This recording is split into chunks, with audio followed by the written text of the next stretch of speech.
Okay जी, अस्सलाम वालेकुम everyone. अभी मैं आपको वास्कुलर रिस्पॉन्सेज के बारे में बता रहा था, उसमें मैं आपको जस्ट ओवरव्यू देख के आगे चलते हैं। तो इन्फ्लेमेशन जब हुई थी, आपको पता है हिस्टामिन रिलीज़ वगैरह हुए थे, ब्रेडिकाइनिन्स काइनिन्स वगैरह रिलीज़ हुए थे, उसने आके वेसोडाइलेशन कर दी थी। उन्होंने आके जब वेसोडाइलेशन हुई थी, आपको वहाँ पे रेडनेस हो गई थी और हीट हो गई थी, ठीक है, ब्लड फ्लो बढ़ गया था। देन आपका अगला है परमेबिलिटी बढ़ती है। वो क्यों बढ़ती है वो भी आपको बता देता हूँ मैं अभी अगला स्टेप में। परमेबिलिटी बढ़ गई आपकी, प्लाज्मा प्रोटीन फ्लूइड बाहर आ गए, उससे आरबीसीज अंदर ज़्यादा हो गए, ब्लड फ्लो गाढ़ा ब्लड हो गया, विस्कोसिटी उसकी बढ़ गई, स्लो ब्लड फ्लो हो गया। और जब ब्लड फ्लो स्लो हुआ, विस्कोसिटी बढ़ी, तो उसकी कंजेशन और एरिथीमा वहाँ पे एक जगह पे एरिथीमा हो गई, यानी कि वहाँ पे रेडनेस हो गई। अब हम आगे बात करते हैं इंक्रीज वास्कुलर परमेबिलिटी।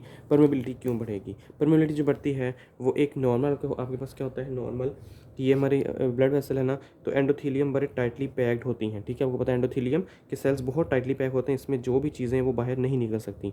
हाँ, फ्लूइड वगैरह निकल सकते हैं। तो दो काम होंगे कि किस तरह परमेबिलिटी बढ़ेगी। Number one is the retraction of the endothelium. Endothelial cells के आपस में रीट्रैक्शन हो जानी। रीट्रैक्शन होता है दूर दूर हो जाना, ठीक है।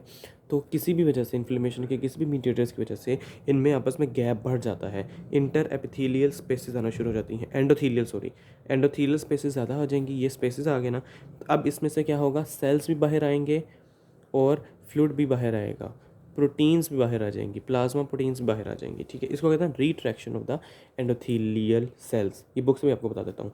ये तरीका हो सकता है। दूसरा तरीका ये हो सकता है कि एंडोथीलियल इंजरी हो गई है, कि एंडोथीलियम के सेल ही उड़ गए हैं, नेक्रोसिस हुई है वहाँ पे, न्यूट्रोफिल्स एक्टिवेट हुए, उन्होंने आके ये सपोज ये टाइटली पैक थे, बहुत ज़्यादा टाइटली पैक थे, इनमें से ये वाला सेल डैमेज हुआ, इसकी नेक्रोसिस हुई, इसकी यहाँ पे इंजरी हो गई, तो यहाँ पे जगह खाली होगी, तो सारा फ्लूइड यहाँ से बाहर निकल आएगा, ठीक है। ये वाला हुआ, यहाँ से बाहर आ जाएगा। अब कुछ जो है जुड़े हुए हैं, उनमें गैप नहीं आ रहा, ये एक तरीका। तीसरा इज़ द ट्रांससाइटोसिस।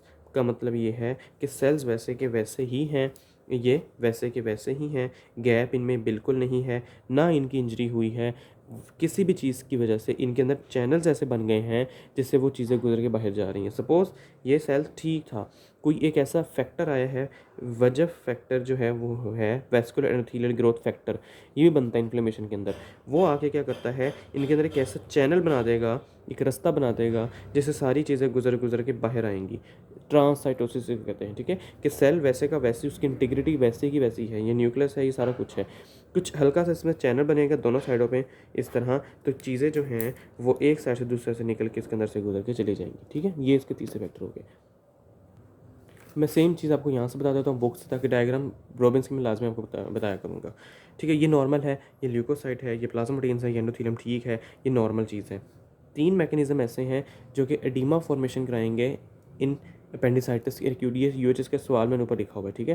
तो इस तरह भी क्वेश्चन आ जाते हैं, यानी कि ऐसे तीन मैकेनिज्म बताएं जो एडीमा करवाते हैं, ठीक है, एक्यूट इन्फ्लेमेशन के अंदर या एक्यूट अपेंडिसाइटिस के अंदर। अब वो तीन, पहला उसमें है रीट्रैक्शन ऑफ एंडोथेलियल सेल्स, जैसे मैंने बताया कि इनकी रीट्रैक्शन हो जाएगी, इनमें गैप्स बढ़ जाएगा, एंडोथेलियल स्पेसिस की ओपनिंग हो जाएगी इनमें, ठीक है।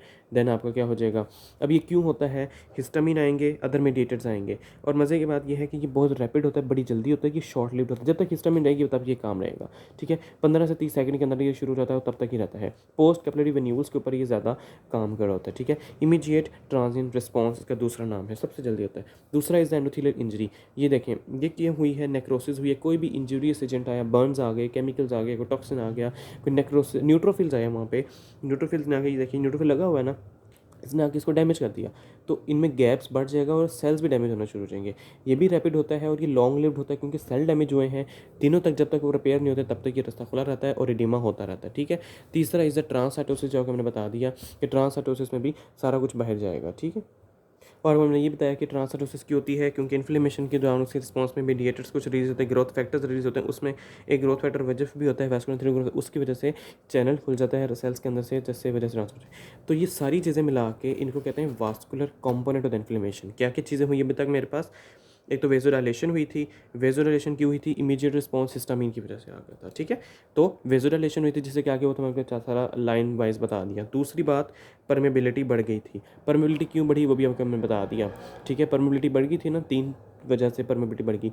जो तीसरी बात इसमें क्या हुई थी, ल्यूकोसाइट की ई माइग्रेशन, ल्यूकोसाइट्स का बाहर आ जाना। इन तीनों को मिला के हमारा ये वास्कुलर कंपोनेंट ऑफ इन्फ्लेमेशन है, this is the viva question. पूछ होते हैं कि वस्कुलर कंपोनेंट ऑफ इन्फ्लेमेशन बताएं, उसमें क्या क्या चीज़ें होती हैं। उसमें वही चीज़ होंगी जो वेसल्स का रिस्पॉन्स होगा। ठीक है, यहाँ तक बात ख़त्म करते हैं, आगे हम अपना कंटिन्यू करेंगे।